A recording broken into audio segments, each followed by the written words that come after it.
नमस्कार। आज हम बात करेंगे म्यूचुअल फंड्स के बारे में। क्या होते हैं म्यूचुअल फंड्स? म्यूचुअल फंड्स एक तरह का इन्वेस्टमेंट व्हीकल है जो मल्टीपल इन्वेस्टर से मनी पुल इन करके डिफरेंट असेट क्लासेस में इन्वेस्ट करता है, जैसे कि equities, bonds, money market instruments etcetera.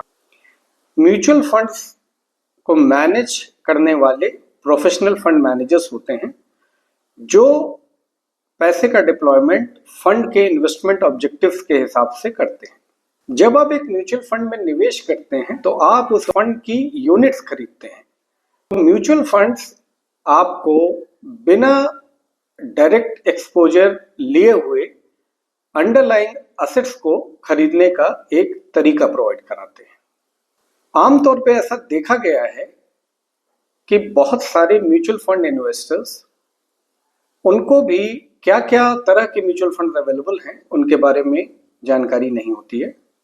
तो आज के इस वीडियो में हम ये कोशिश करेंगे कि म्यूचुअल फंड किन किन तरीकों के होते हैं उनके बारे में बात कर सकें ताकि आपकी अवेयरनेस बढ़ सके।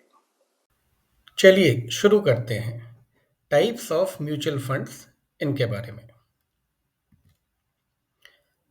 आज के वीडियो में हम लोग कवर करेंगे equity mutual funds, date mutual funds, hybrid mutual funds जिनको कि बैलेंस्ड फंड्स के नाम से भी जानते हैं, एक्सचेंज ट्रेडेड फंड्स या ईटीएफ और other funds. Equity mutual funds वो फंड्स होते हैं जो प्राइमरीली स्टॉक्स में इन्वेस्ट करते हैं, लॉन्गर टर्म कैपिटल अप्रिसिएशन को टारगेट करते हुए। इसमें large cap, mid cap, small cap, multi cap, flexi cap, sectoral या थीमेटिक और इंडेक्स फंड्स आते हैं। लार्ज कैप फंड्स वो फंड्स होते हैं जो एस्टैब्लिश्ड कंपनीज में इन्वेस्ट करते हैं, जो कि टिपिकली टॉप 100 कंपनीज होती हैं मार्केट कैप के हिसाब से। इनका फ़ायदा ये होता है कि ये एस्टैब्लिश कंपनीज में इन्वेस्ट करते हैं तो रिस्क लो रहता है एज कंपेयर टू मिड और स्मॉल कैप फंड्स। लेकिन इनका नुकसान ये रहता है कि मॉडरेट ग्रोथ पोटेंशियल होता है क्योंकि ये लार्ज कैप स्टॉक्स में इन्वेस्ट करते हैं। Potential return 10 to 12% per annum हो सकता है, और जो इन्वेस्टर्स मॉडरेट रिस्क लेते हुए स्टेबल ग्रोथ चाहते हैं उनके लिए ये सूटेबल हो सकते हैं। मिड कैप फंड्स जो कंपनीज 101 से 250 के बीच में आती हैं मार्केट कैप के हिसाब से, उनमें इन्वेस्ट करते हैं। इनका फायदा ये होता है कि ग्रोथ पोटेंशियल ज़्यादा होता है लार्ज कैप फंड्स के मुकाबले, और ये रिस्क और रिटर्न के बीच में एक बैलेंस प्रोवाइड करते हैं। इनका नुकसान ये है कि वॉलेटिलिटी इनकी ज़्यादा रहेगी और रिस्क ज़्यादा रहेगा लार्ज कैप फंड्स के मुकाबले। इनके रिटर्न्स थोड़े ज़्यादा रह सकते हैं, 12 to 15% पर एनम। और जिन इन्वेस्टर्स को मॉडरेट रिस्क लेते हुए लॉन्गर टर्म इन्वेस्टमेंट हॉराइजन के लिए इन्वेस्ट करना है, उनके लिए ये सूटेबल हो सकते हैं। तीसरा है स्मॉल कैप फंड्स, जो स्मॉल साइज कंपनीज में इन्वेस्ट करते हैं, जो कि रैंक 250 के बाद आती हैं मार्केट कैप के हिसाब से। तो इनका फायदा ये होता है कि हाई रिटर्न का पोटेंशियल इनमें लार्ज कैप और मिड कैप फंड से ज़्यादा होता है, और ख़ास तौर पे बुल मार्केट में ये काफ़ी अच्छा परफॉर्म करते हैं। इनका नुकसान ये है कि वॉलेटिलिटी इनकी ज़्यादा रहती है और साथ में ये रिस्की इन्वेस्टमेंट हो सकते हैं, क्योंकि जो छोटी कंपनीज होती हैं उनमें फ्लक्चुएशंस काफ़ी होते हैं। पोटेंशियली 15 to 18% पर एनम का रिटर्न एक्सपेक्ट कर सकते हैं। तो जो इन्वेस्टर्स जो हाई रिस्क एबिलिटी जिनके अंदर है और उनका लॉन्गर टर्म होराइजन है, वो इन्वेस्टर्स इस तरह के फंड्स को चूज कर सकते हैं। अगला है मल्टी कैप फंड्स। तो ये फंड्स एक डाइवर्सिफाइड पोर्टफोलियो में इन्वेस्ट करते हैं, और इनका डाइवर्सिफिकेशन होता है लार्ज कैप, मिड कैप और स्मॉल कैप कंपनीज में। तो इनका अलोकेशन प्री डिफाइंड होता है across different market cap segments. इनका फायदा ये होता है कि एक पर्टिकुलर मार्केट सेगमेंट में इन्वेस्ट करने की जगह चूंकि ये डाइवर्सिफाइड होते हैं, इसलिए लार्ज कैप की स्टेबिलिटी लेके आते हैं और साथ में ग्रोथ पोटेंशियल स्मॉल और मिड कैप स्टॉक्स की वजह से इनमें ज़्यादा रहता है। इनका नुकसान यह है कि चूंकि इनका मैनेजमेंट एक्टिव होता है फंड मैनेजर्स के द्वारा, तो एक्सपेंस रेशियो ज़्यादा रहता है और साथ में चूंकि स्मॉलर कंपनीज इनके पोर्टफोलियो में रहती हैं, उनकी वजह से वॉलेटिलिटी और रिस्क बढ़ जाता है। Potential return 10 to 14% per annum expect कर सकते हैं डिपेंडिंग ऑन फंड स्ट्रैटेजी। तो जो इन्वेस्टर्स एक बैलेंस्ड अप्रोच चाहते हैं बिटवीन स्टेबिलिटी एंड ग्रोथ, उनके लिए ये सूटेबल हो सकते हैं। अगला है फ्लेक्सी कैप फंड्स। तो फ्लेक्सी कैप फंड्स भी इन्वेस्ट करते हैं across different market caps, large cap, mid cap and small cap. लेकिन इनमें एडवांटेज या फर्क ये होता है कि ये कोई स्पेसिफिक एलोकेशन लिमिट नहीं होती है। ये फ्लेक्सिबिलिटी फंड मैनेजर के पास रहती है कि वो किस तरह के मार्केट कैप के स्टॉक्स पिक करना चाहते हैं। तो इनका फायदा ये होता है कि चूंकि फंड मैनेजर को फ्लेक्सिबिलिटी है पोर्टफोलियो एडजस्ट करने के लिए, तो मार्केट अपॉर्चुनिटीज के हिसाब से फंड मैनेजर वो शफल कर सकते हैं। तो इसकी वजह से रिस्क कम हो सकता है और ग्रोथ पोटेंशियल ज़्यादा हो सकता है। इनका नुकसान यह है कि परफॉर्मेंस डिपेंडेंट होता है फंड मैनेजर की स्ट्रैटेजी पे। तो अगर वो स्ट्रैटेजी ठीक से नहीं चली, तो ये फंड शायद उतना अच्छा परफॉर्म न कर पाए। इनके potential return 12 to 16% per annum हो सकते हैं। तो जो मॉडरेट से अग्रेसिव इन्वेस्टर्स हों, जिनको ग्रोथ पोटेंशियल चाहिए डाइवर्सिफाइड इक्विटी पोर्टफोलियो से, और जिनको फंड मैनेजर में कॉन्फिडेंस है, वो इन तरह के फंड्स को पिक कर सकते हैं। अगला है सेक्टोरल या थीमेटिक फंड। ये फंड स्पेसिफिक सेक्टर्स में इन्वेस्ट करते हैं, जैसे कि technology, health care, banking etcetera, या स्पेसिफिक थीम्स जैसे ईएसजी में। तो इनका फायदा ये होता है कि इनमें ग्रोथ पोटेंशियल हाई होता है अगर वो पर्टिकुलर सेक्टर परफॉर्म अच्छा करे तो। और इनका नुकसान ये है कि चूंकि कॉन्सेंट्रेटेड एक्सपोजर रहता है एक ही सेक्टर में, तो अगर उस सेक्टर का परफॉर्मेंस नीचे गया, कोई रिस्क हुआ, तो इम्पैक्ट इमीडिएट दिखता है और ज़्यादा दिखता है। इनके पोटेंशियल रिटर्न्स 12 से 20% पर एनम तक हो सकते हैं डिपेंडिंग ऑन सेक्टर परफॉर्मेंस। तो जो इन्वेस्टर्स जिनको एक पर्टिकुलर सेक्टर में स्ट्रॉन्ग बिलीफ है और जिनका हाई रिस्क एपेटाइट है, वो इन्वेस्टर्स इस तरह के फंड्स को कंसिडर कर सकते हैं। और फाइनली इंडेक्स फंड्स, जो कि मार्केट इंडेक्स, चाहे वो निफ्टी 50 हो या सेंसेक्स हो, उसको रेप्लिकेट करते हैं।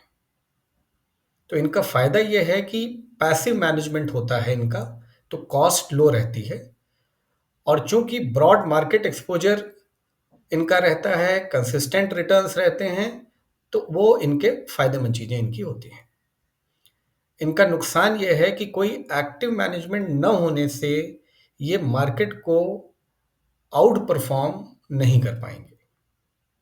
तो ये उसी रेंज में रहेंगे जहां पे इंडेक्सेस परफॉर्म कर रहे हैं। इनका जो पोटेंशियल रिटर्न है वो 10 to 12% पर एनम हो सकता है। तो जो इन्वेस्टर्स जो पैसिव हैं, जिनकी प्रायोरिटी लो कॉस्ट फंड्स हैं with long term market exposure, वो इन तरह के इंडेक्स फंड्स को चूज कर सकते हैं। अगली कैटेगरी है डेट म्यूचुअल फंड्स की। Debt mutual funds fixed income securities में इन्वेस्ट करते हैं, जैसे कि government securities, bonds, corporate debt, जो रेगुलर इनकम प्रोवाइड कर सकें। तो इनमें liquid funds, short duration funds, corporate bond, gilt funds, income funds, इस तरह के म्यूचुअल फंड्स आते हैं। तो liquid funds short term market instruments जैसे कि ट्रेजरी बिल्स या कमर्शियल पेपर, इनमें इन्वेस्ट करते हैं।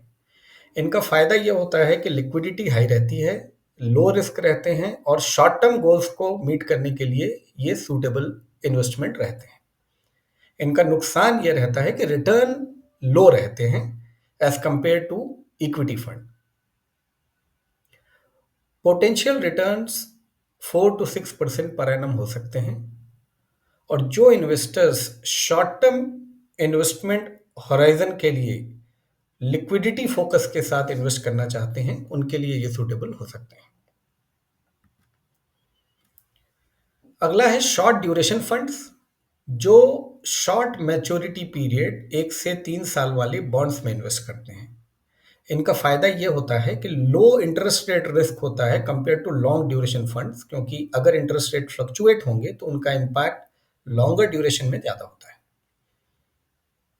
इनका नुकसान ये है कि रिलेटिवली लो रिटर्न्स रहते हैं लॉन्ग ड्यूरेशन बॉन्ड फंड्स के मुकाबले। Potential returns 6 to 8% per annum हो सकते हैं।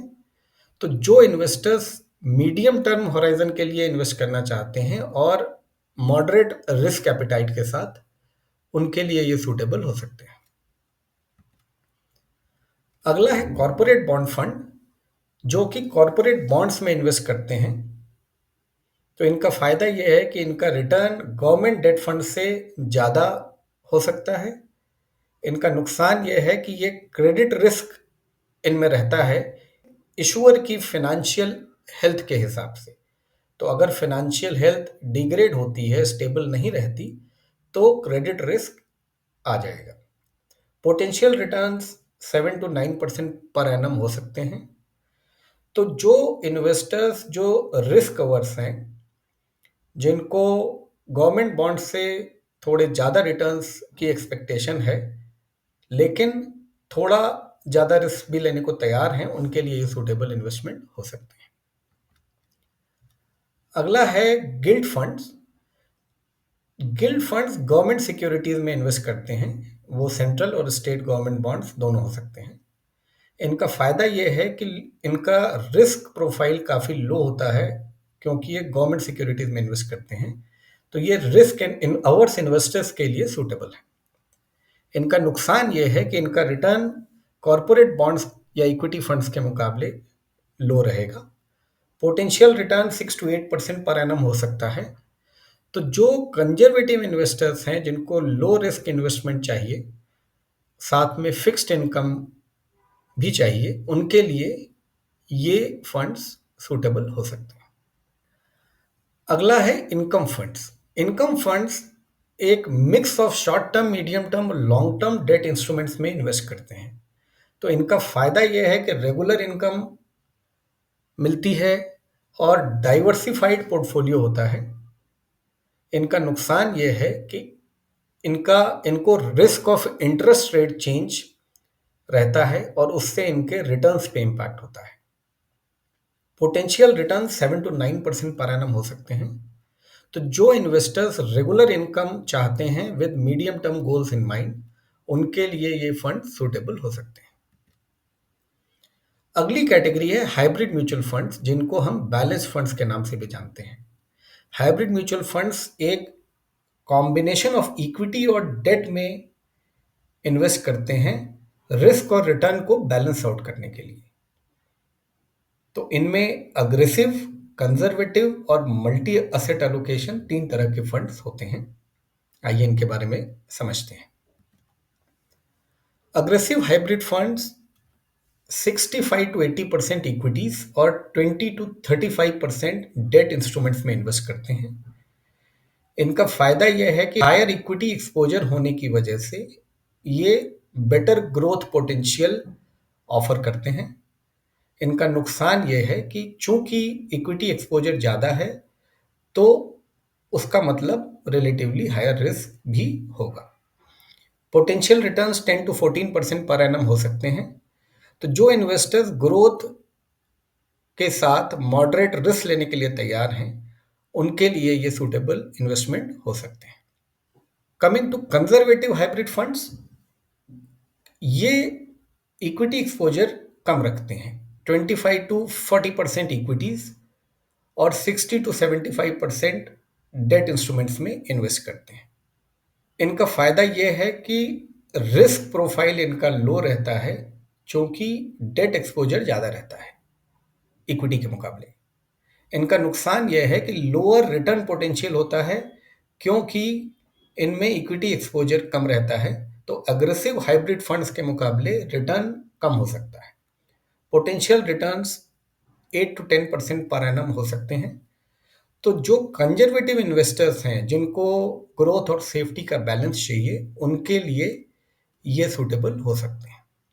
अगली कैटेगरी है मल्टी असेट एलोकेशन फंड्स की, जो मल्टीपल असेट क्लासेस में इन्वेस्ट करते हैं, जैसे कि इक्विटी, डेट और गोल्ड।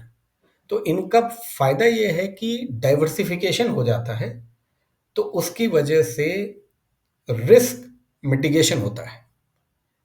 इनका नुकसान यह है कि मल्टीपल असेट क्लासेस में एक्सपोजर लेने की वजह से रिटर्न्स डाइल्यूट हो सकते हैं।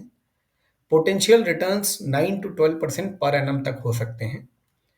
तो जो इन्वेस्टर्स डाइवर्सिफिकेशन के साथ balanced returns across asset classes चाहते हैं, उनके लिए ये सूटेबल हो सकते हैं। अगली कैटेगरी है एक्सचेंज ट्रेडेड फंड्स की। तो ये पैसिव इन्वेस्टमेंट व्हीकल्स होते हैं, जो एक स्पेसिफिक इंडेक्स, कमोडिटी या सेक्टर का परफॉर्मेंस ट्रैक करते हैं। इनमें मेनली दो कैटेगरीज होती हैं, इक्विटी ईटीएफ या gold ETF. Equity ETF Nifty या सेंसेक्स जैसे इक्विटी इंडाइसेस का परफॉर्मेंस ट्रैक करते हैं। इनका फायदा ये होता है कि एक्सपेंस रेशियो काफ़ी कम रहता है पैसिव मैनेजमेंट की वजह से। इनमें लिक्विडिटी होती है और ब्रॉड मार्केट का एक्सपोजर होता है। नुकसान यह है कि limited upside potential as compare to actively manage funds, क्योंकि ये पैसिवली मैनेज फंड्स होते हैं। Potential returns 10 to 12% per annum तक हो सकते हैं। तो जो पैसिव इन्वेस्टर्स हैं, जिनको low cost broad market exposure चाहिए, उनके लिए ये सूटेबल हो सकते हैं। गोल्ड ईटीएफ गोल्ड का प्राइस ट्रैक करते हैं by providing a way to invest in the commodity without holding physical gold. तो इनका फायदा यह है कि ये इन्फ्लेशन को हेज करते हैं, डाइवर्सिफिकेशन प्रोवाइड करते हैं बाय इन्वेस्टिंग इन गोल्ड। इनका नुकसान ये है कि ग्रोथ पोटेंशियल लिमिटेड होता है, वो डायरेक्टली लिंक्ड होता है गोल्ड प्राइसेस से। तो इनका potential return 8 to 10% per annum expect कर सकते हैं, depending on gold price fluctuations. तो जो इन्वेस्टर्स गोल्ड एक्सपोजर चाहते हैं, उनके लिए ये एक सूटेबल इन्वेस्टमेंट हो सकता है। अंत में बात करते हैं अदर फंड्स कैटेगरी की। तो जो fund one of the previous categories में फॉल करते हैं, बट जिनका इन्वेस्टमेंट एक स्पेसिफिक फोकस या गोल के साथ होता है, उन तरह के फंड्स को हमने इस कैटेगरी में डाला है। इसमें ईएलएसएस फंड्स, इंटरनेशनल फंड्स और फंड ऑफ फंड्स हैं। ईएलएसएस, जिनको हम इक्विटी लिंक्ड सेविंग स्कीम के नाम से भी जानते हैं, ये टैक्स सेविंग म्यूचुअल फंड होते हैं जो इक्विटीज में इन्वेस्ट करते हैं और सेक्शन 80C के अंडर टैक्स डिडक्शंस के लिए एलिजिबल होते हैं।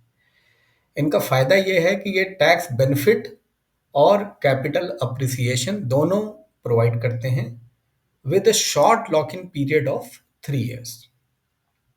उसके बाद ये ओपन एंडेड हो जाते हैं। इनका नुकसान ये है कि इक्विटी एक्सपोजर की वजह से मार्केट रिस्क रहेगा और साथ में रिटर्न्स गारंटीड नहीं होंगे। पोटेंशियल रिटर्न्स इनके 12 to 15% पर एनम तक हो सकते हैं। तो जो टैक्स कॉन्शियस इन्वेस्टर्स हैं, जिनको टैक्स सेविंग के साथ कैपिटल अप्रिसिएशन भी चाहिए, उनके लिए ये सूटेबल इन्वेस्टमेंट हो सकते हैं। अगला है international funds. International funds foreign equities या बॉन्ड्स में एक्सपोजर प्रोवाइड करते हैं। ये अलग अलग कंट्रीज, रीजन्स में इन्वेस्टमेंट करते हैं। तो जैसे अगर आपको इंडिया में रहते हुए यूएस में इन्वेस्टमेंट करना है या किसी इमर्जिंग मार्केट में इन्वेस्टमेंट करना है, तो आपको इंटरनेशनल फंड्स देखने होंगे। इनका फायदा ये होता है कि ये ग्लोबल डाइवर्सिफिकेशन प्रोवाइड करते हैं और जो इंटरनेशनल मार्केट्स में ग्रोथ आ रही है या आने की संभावना है, उस पे कैपिटलाइज करने की अपॉर्चुनिटी प्रोवाइड करते हैं। इनका नुकसान ये है कि पहला जो फॉरेन मार्केट की वॉलेटिलिटी है वो है, दूसरा करेंसी रिस्क अगर इन्होंने इन्वेस्टमेंट फॉरेन करेंसी में किया हुआ है। पोटेंशियल रिटर्न्स इनके 8 to 15% पर एनम तक हो सकते हैं। तो जो इन्वेस्टर्स फॉरेन मार्केट्स की ग्रोथ पे कैपिटलाइज करना चाहते हैं और इंडिया के बियॉन्ड डाइवर्सिफिकेशन करना चाहते हैं, उनके लिए ये सूटेबल ऑप्शन हो सकते हैं। और फाइनली फंड ऑफ फंड्स दूसरे म्यूचुअल फंड्स में इन्वेस्ट करते हैं, स्टॉक्स या बॉन्ड्स में डायरेक्टली इन्वेस्ट नहीं करते। तो इनका फायदा ये होता है कि अगर आपने एक फंड ऑफ फंड्स लिया तो वो fund of funds multiple mutual funds में इन्वेस्ट कर रहा है, तो आपको डाइवर्सिफिकेशन मिल रहा है और आपका रिस्क जो है वो स्प्रेड हो रहा है। तो आपको अलग से इंडिविजुअल फंड सिलेक्ट करने की जरूरत नहीं है। इनका नुकसान जो सबसे बड़ा है वो है, चूंकि एक म्यूचुअल फंड जो फंड ऑफ फंड है वो दूसरे म्यूचुअल फंड्स में इन्वेस्ट कर रहा है, तो आपको एक एडिशनल लेयर ऑफ फी देनी पड़ती है जो एक्सपेंस रेशियो में ऐड हो जाता है। तो उसका इम्पैक्ट ये होता है कि जो रिटर्न्स हैं वो पोटेंशियली थोड़े कम हो जाते हैं। तो पोटेंशियल रिटर्न्स इस तरह के फंड्स में 8 to 12% पर एनम एक्सपेक्टेड हैं। और जो इन्वेस्टर्स जिनको डाइवर्सिफिकेशन चाहिए बिना इंडिविजुअल फंड सिलेक्ट किए हुए, या जो हैंड्स ऑफ इन्वेस्टमेंट स्ट्रैटेजी में बिलीव करते हैं, उन इन्वेस्टर्स के लिए ये एक सूटेबल ऑप्शन हो सकते हैं। तो आज के वीडियो को कंक्लूड करते हैं। इक्विटी फंड्स जिन इन्वेस्टर्स को हाई ग्रोथ और लॉन्ग टर्म कैपिटल अप्रिसिएशन चाहिए उनके लिए सूटेबल होते हैं। डेट फंड्स जिन इन्वेस्टर्स को regular income with low risk चाहिए उनके लिए सूटेबल होते हैं। हाइब्रिड या बैलेंस फंड्स उन इन्वेस्टर्स के लिए सूटेबल होते हैं जिनको ग्रोथ और सेफ्टी का बैलेंस चाहिए। Exchange traded funds low cost होते हैं और पैसिव मार्केट एक्सपोजर प्रोवाइड करते हैं। और अदर फंड्स सूटेबल होते हैं जो investors tax saving, international exposure या डाइवर्सिफिकेशन की तलाश में हैं। आशा है आपको आज का वीडियो अच्छा लगा होगा। ऐसे ही दूसरे वीडियोस के लिए सब्सक्राइब करें, लाइक करें और अपने फ्रेंड्स एंड फैमिली से शेयर करें। Thank you.